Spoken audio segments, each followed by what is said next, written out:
তাহাদের কথার আজকের নিবেদন অথ প্রজাপতি কথা।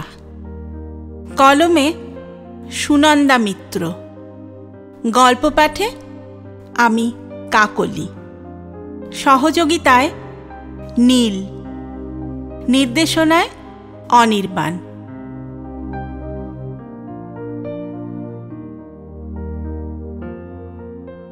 সঞ্জয় বসুর বাড়িতে দাম্পত্য অশান্তি চরমে উঠেছে। স্ত্রী সুমিতার সঙ্গে কথাবার্তা বন্ধ। নেহাত প্রয়োজন পড়লে মোবাইলে টেক্সট মেসেজ আসে। প্রয়োজন মানে ওই কখন কি টাকা লাগবে, এই আর কি।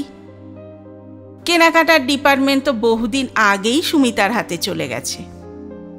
সংসার পরিচালনার ভারও সেই সাথে যোগ হয়েছে। সেই সূত্রে সঞ্জয় বসুর উপার্জনের সিংহভাগ স্ত্রীর কাছেই চলে যায়। সঞ্জয়বাবুও অল্পেই খুশি, মোটামুটি হাত খরচ চলে গেলেই হলো। সঞ্জয় বসু কলকাতার লব্ধ প্রতিষ্ঠ উকিল। সিভিল ও ক্রিমিনাল কেসে তার দারুণ পসার। এছাড়া ওনার নারী দোষও নেই, পান দোষও নেই। সংসারটিও সংক্ষিপ্ত। কেবল একটি মিষ্টি ছটফটে মেয়ে আছে, নাম সীমন্তী। সে সম্প্রতি ওকালতি পাশ করে বাবার সঙ্গে ওকালতি পেশায় যোগ দিয়েছে।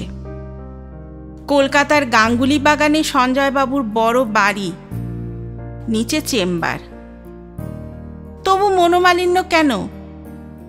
মনোমালিন্যের কারণ সঞ্জয় সীমন্তীর সঙ্গে সুমিতার মতভেদ। বাপ মেয়ে দুজনেই প্রকৃতি প্রেমিক। গাছপালা, পশু পাখি, কুকুর বেড়াল সবার দুঃখে কাতর। সবার জন্যই মুক্তহস্ত, অবারিত দ্বার। বাড়ির নিচতলার চেম্বারে মক্কেলদের ভিড়ের সঙ্গে সঙ্গে রাস্তার বিভিন্ন কুকুর বেড়ালদের আনাগোনা। এখানে ওখানে নির্লিপ্তভাবে তাদের শুয়ে বসে থাকতে দেখা যায়। এছাড়া বাড়িতে দুটো বিলিতি কুকুর আছে, রিঙ্কি আর ঝিঙ্কি। পোষা টিয়া পাখি আছে, নাম মিঠু। এবং বাড়িতে 2 বেলা বাইরের কিছু পোষ্যদেরও পাত পড়ে।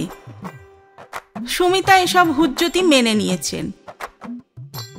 বাপ মেয়ের আদিক্ষেতা এড়াতে তিনি 3 তলায় থাকেন। যদিও সীমন্তীর শোবার ঘর আর সঞ্জয়বাবুর শোবার ঘর 2 তলায়, তবু সংঘর্ষ এড়ানো সম্ভব হয়নি। সংঘর্ষের কারণ একটা কালো কুষ্ঠে কাকের ছানা। আমফানের ঝড়ে পাশে দাশগুপ্তদের বাড়ির ছাদে ভেঙে পড়া গাছের কাকের বাসা থেকে উদ্ধার করা একটা কাকের বাচ্চা সব অশান্তির কারণ। প্রথম কদিন ছানাটা লাল মুখ হাঁ করে উড়ে যাওয়া কাকেদের দিকে তাকিয়ে প্রাণপণে কা কা করছিল, কিন্তু ধেড়ে কাকগুলো পাত্তা দেয়নি। শেষ পর্যন্ত দাশগুপ্ত কাকু চামচে করে জল, খাবার এসব খাইয়ে ছানাটাকে বাঁচিয়ে রেখেছিল। আর তারপর সব ঝামেলা শুদ্ধ ওকে উদ্ধার করে বাড়িতে নিয়ে এলো সীমন্তী, অবশ্যই ওর বাপের অনুমোদনে। এ ব্যাপারে বাপ মেয়ে হরিহর আত্মা। এখন তো আর মেয়ে ছোট্টটি নেই, বিয়ের বয়স হয়েছে। এইভাবে দিনরাত্রির মক্কেল আর কাক বক নিয়ে নাচলে কি হবে? এই তো কদিন আগে সুমিতার ছোটবেলার বান্ধবী পুষ্পিতার ছেলে অনির্বাণ বিয়ের সম্বন্ধ করে মেয়েকে একটিবার দেখতে এসেছিল। মেয়ে দেখা মানে আলগোছে একটু বাড়িতে বেড়াতে আসা, খালি এইটুকু। তা ওরা চলে যাওয়ার পর মেয়ে হেসে গড়াগড়ি বলে, ওই হোদল কুতকুত, ওর সঙ্গে আমি একদিনও থাকতে পারবো না। মোটা তো কি হয়েছে জানিস, স্কলারশিপ পেয়ে বিদেশে রিসার্চ করতে যাবে, 2 দিন পর ওখানেই থেকে যাবে, বুঝলি? সুমিতা রেগে জবাব দেয়। বিদেশে থাকবে তো কি, আমি বাপু বিদেশে থাকার লোভে হ্যাংলার মতো হাতি বুকে তুলতে পারবো না। শোনো কথা বাপ সোহাগী মেয়ের, কোর্টে জঘন্য সওয়াল জবাব করে করে মুখের আগল নেই, ভাষা দেখো না, ঝানু উকিলের মতো চাচা ছোলা। আইবুড়ো মেয়ে কোথায় একটু নরম সরম কথাবার্তা বলবে তা না, থাক ওই কাক বক কুকুর বেড়াল নিয়ে। অমনি করলে বিয়ের ফুল কি করে ফোটে আমি দেখব। গজ গজ করতে করতে কথা বন্ধ করে দেন সুমিতা। কাকের আবার নামকরণ হয়েছে কামফান, আমফানের সময় পাওয়া কাক, তাই কাকের কা আর সাইক্লোনের আমফান জুড়ে কামফান। প্রথম রাতে টুকরি করে বারান্দায় রেখে রাত দুপুরে ঝটাপটি আওয়াজ আর রক্তারক্তি। ভাম এসেছিল, কাকটা বেজায় আহত, মেয়ের সে কি কান্না। যাই হোক, তারপর সেবা শুশ্রূষায় বেঁচে উঠেছে, আর সেদিন থেকে মেয়ের ঘরের আলমারির উপরে অধিষ্ঠান হয়েছে কামফান।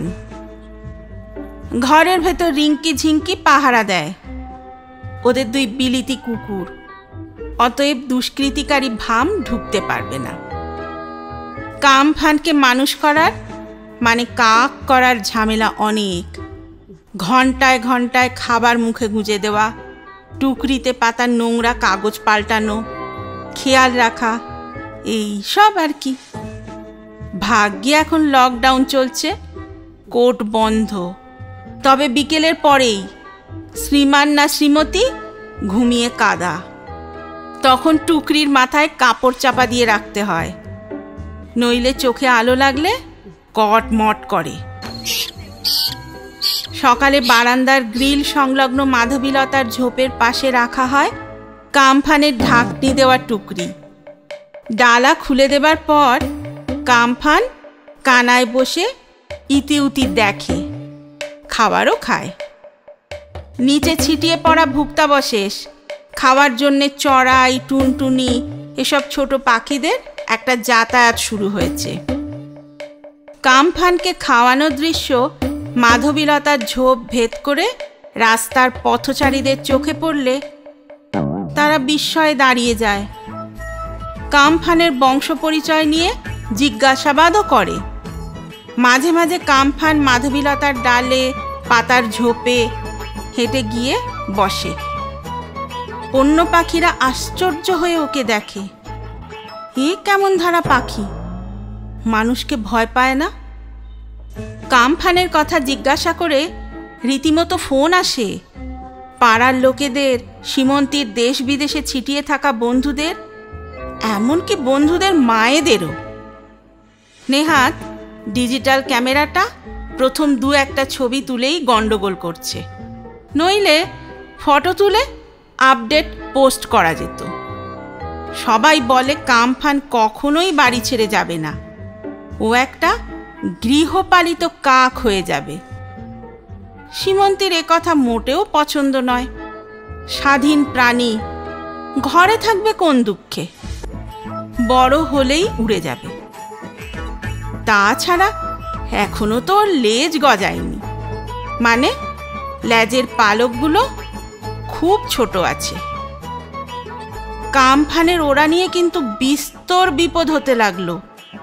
প্রথমত রিঙ্কি ঝিঙ্কিকে দেখে কামফান নিজেকে কুকুর বলে ভেবে নিল, অতএব ডানা ব্যবহার না করে পা ব্যবহার করে ছুটে বেড়াতে লাগলো কামফান। গাছের ডালে বসিয়ে দিলে ভয় পায়, ইঙ্গিতে দেখায় যে ডাল নুয়ে পড়ছে, ওর ভার নিতে পারবে না, পড়ে যাবে ও। কিছুতেই বোঝানো যায় না যে ও আকাশের জীব, ডানা মেলতে হবে এবার। তাছাড়া আজকাল যখন তখন সীমন্তীর ল্যাপটপ বা কাঁধে এসে বসে, ঠোঁট দিয়ে আদর করবার চেষ্টা করে, রিঙ্কি ঝিঙ্কির মতো পাশে বসে আদরও খেতে চায়। সরিয়ে দিলে আবার মন খারাপ করে বসে থাকে। রিঙ্কি ঝিঙ্কি ওকে এড়িয়ে চলে, কিন্তু কামফান ওদের সঙ্গে গলাগলি করতে চায়, ওদের বাটি থেকে ঠোঁট ডুবিয়ে জলও খায়। একদিন বাটিতে নেমে পড়ে সে কি স্নানের ঘটা! পরদিন থেকে বৈকালিক স্নানের জলের ব্যবস্থা হলো কামফানের। ক্রমে টুকরির কানায় বসে পাখা মেলে ঝাপটাতে শুরু করলো কামফান। ডানায় জোর আনবার এক্সারসাইজ, তারপর একটু একটু করে ঘরের মধ্যে ওড়া। তারপর একদিন হঠাৎ নিখোঁজ। সীমন্তী কাঁদো কাঁদো হয়ে ওর নাম ধরে ডাকতে ডাকতে পাড়ায় ঘুরতে ঘুরতে দেখল 6 তলার উপরের ফ্ল্যাটের বারান্দায় বসে কামফান সাড়া দিচ্ছে। এরপর ফ্ল্যাটে ঢুকে 6 তলার লোকদের বলে টুকরিতে করে ফেরত আনা হলো কামফানকে। এরকম ভাবেই চলতে লাগলো। প্রায়ই উড়ে বেরিয়ে যায়, ওপরে উঠতে পারে কিন্তু নামতে পারে না। মানুষের অগম্য জায়গায় গাছের মগডালে বসে সাহায্যের জন্যে চেঁচায়। শেষে লম্বা লাঠির মাথায় টুকরি ঝুলিয়ে তাতে করে ওকে নামিয়ে আনতে হয়। এইভাবে কামফানকে উদ্ধার করতে গিয়ে কত অজানা বাড়ির লোকদের সঙ্গে আলাপ হয়ে গেল সীমন্তীর। ওদের দুটো বাড়ির পর একটা বড় বাগান বাড়ির নারকোল গাছের মাথায় বাসা বানাতে এসেছে একজোড়া চিল। পাড়ার কাকের দল তাদের তাড়ানোর জন্য উঠে পড়ে লেগেছে।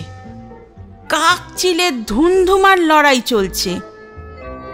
সেদিন কামফান পাড়া বেড়াতে বেরিয়ে একটুর জন্য চিলের ছোঁ থেকে বেঁচে গিয়ে চিলের নারকোল গাছের নিচের ঝোপড়া আম গাছে ঢুকে পড়ল।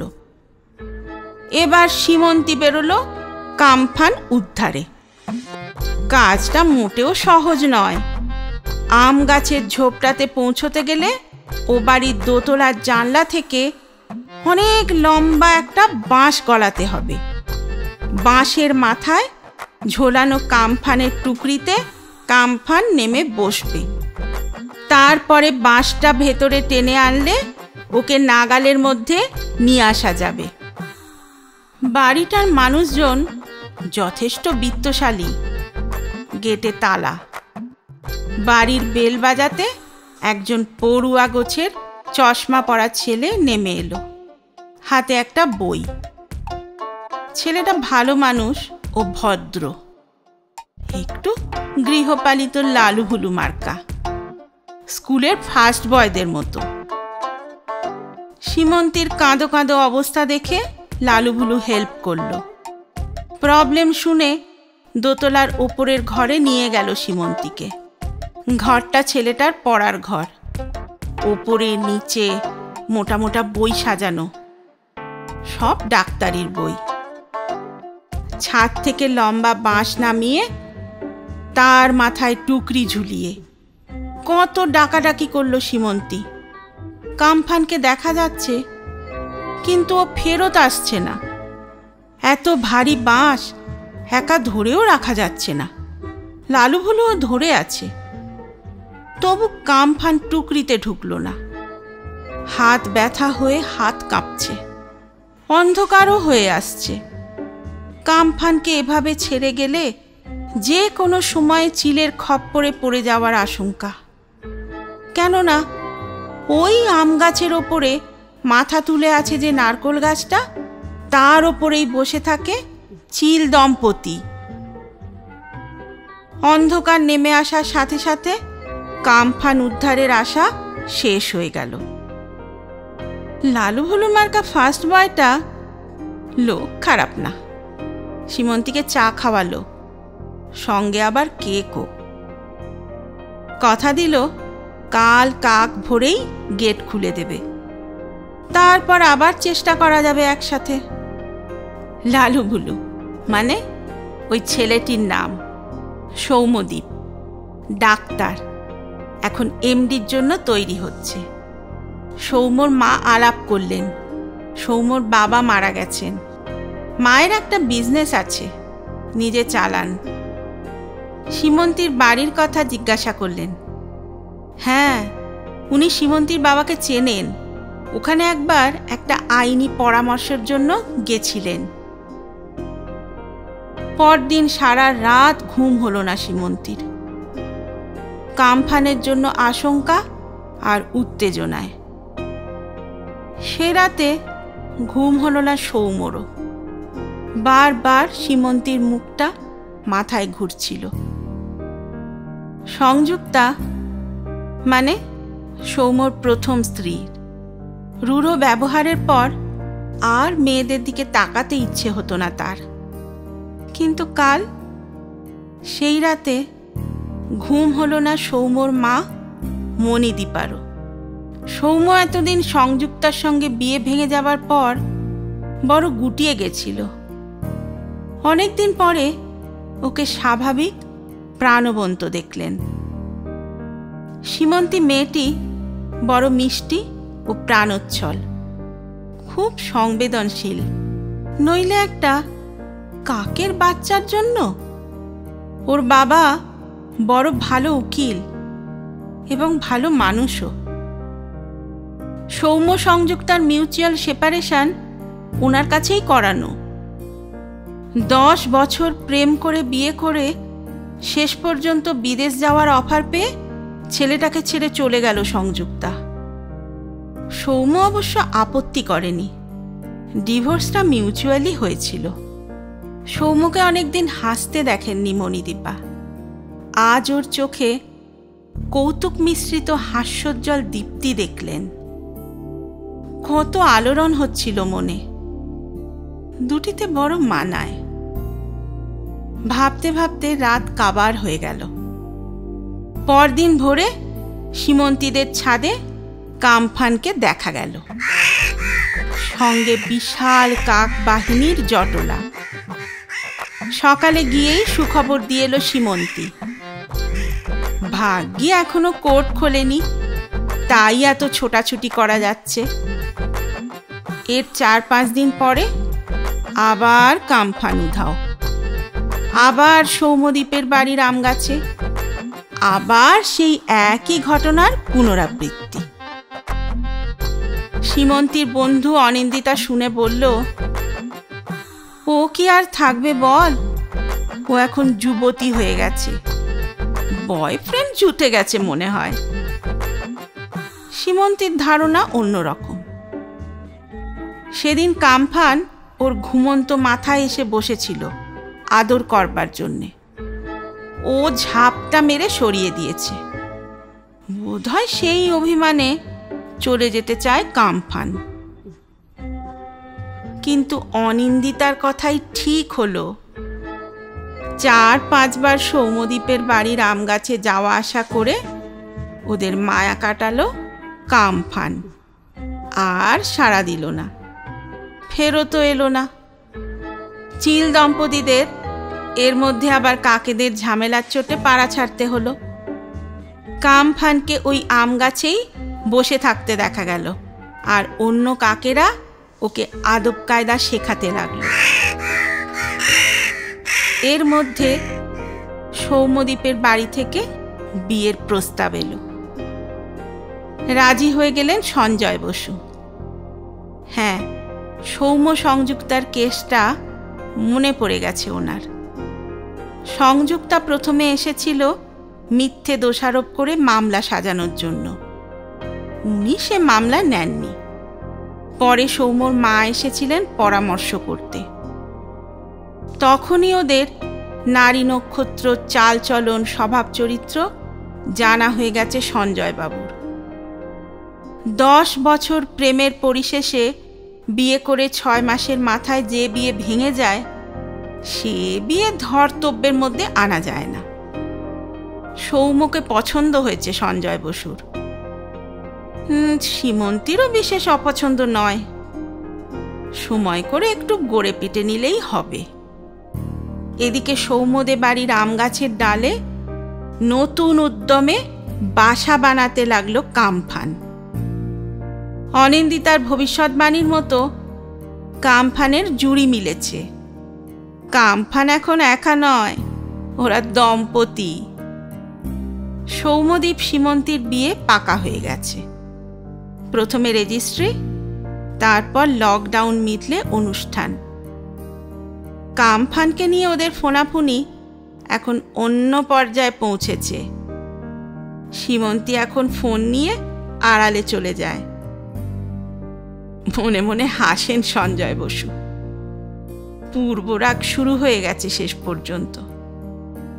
কামফানের জন্যই ঘটকালিটা ঘটল, না এই প্রেম পর্বের রসায়নে ও অনুঘটকের কাজ করল, কে জানে। বাড়িতে শান্তি ফিরে এসেছে। কামফানের কর্মনৈপুণ্যে সীমন্তীর মা হতবাক। এত ভালো পাত্র, এত সুন্দর বাড়ি, গাড়ি, বর, তাও আবার সেধে এসেছে। মেয়েটার কপালে এও ছিল। এই সাংসারিক কাণ্ডজ্ঞান শূন্য বাপ বেটির কাণ্ড দেখে আশ্চর্য হয়ে গেছেন তিনি। মনে পড়ল দিদার কাছে ছোটবেলায় শুনেছিলেন বটে, যাকে রাখো সেই রাখে।